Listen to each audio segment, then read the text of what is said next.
আফগানিস্তানকে নিয়ে নতুন করে কঠোর অবস্থান নিয়েছেন মার্কিন প্রেসিডেন্ট ডোনাল্ড ট্রাম্প। তার দাবি, আফগানিস্তানের বাগরাম বিমান ঘাঁটি ফেরত দিতে হবে যুক্তরাষ্ট্রকে, অন্যথায় পরিস্থিতি খারাপ কিছুর দিকে গড়াতে পারে। শনিবার ২০ সেপ্টেম্বর ট্রাম্প নিজের সামাজিক যোগাযোগ মাধ্যম ট্রুথ সোশ্যালে এক পোস্টে লিখেছেন, যদি আফগানিস্তান বাগরাম বিমান ঘাঁটি তাদের হাতে ফিরিয়ে না দেয় তাহলে খারাপ কিছু ঘটতে পারে।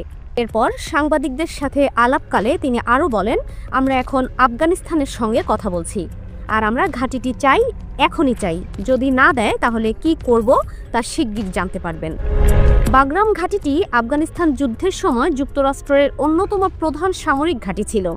এখান থেকেই এক দশকের বেশি সময় ধরে মার্কিন বাহিনী তালেবান ও আল কায়দার বিরুদ্ধে অভিযান চালায়। ২০২১ সালে যুক্তরাষ্ট্র সেনা প্রত্যাহার করলে ঘাঁটিটি চলে যায় আফগান নিয়ন্ত্রণে। এখন আবার যুক্তরাষ্ট্রের ঘাঁটিটি ফেরত পাওয়ার দাবি সামনে আসায় আন্তর্জাতিক অঙ্গনে নতুন করে উত্তেজনা তৈরি হয়েছে। যদিও ট্রাম্প সরাসরি সেনা পাঠানো বা সামরিক পদক্ষেপ নেওয়ার কথা বলেননি, তবুও তার মন্তব্যকে অনেকেই একটি কড়া হুঁশিয়ারি হিসেবেই দেখছেন।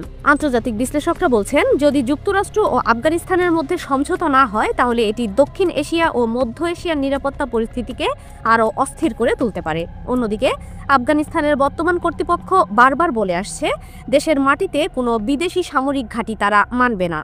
তাই বাগরাম নিয়ে টানাপোড়েন আরও বাড়তে পারে বলে ধারণা করা হচ্ছে। শেষ পর্যন্ত যুক্তরাষ্ট্র কূটনৈতিক চাপ বাড়াবে নাকি সরাসরি শক্তি প্রয়োগের দিকে যাবে, সেটি এখন দেখার বিষয়। মাকসুদা মাসুদ, রাজনৈতিক ডেস্ক, দোয়েল নিউজ।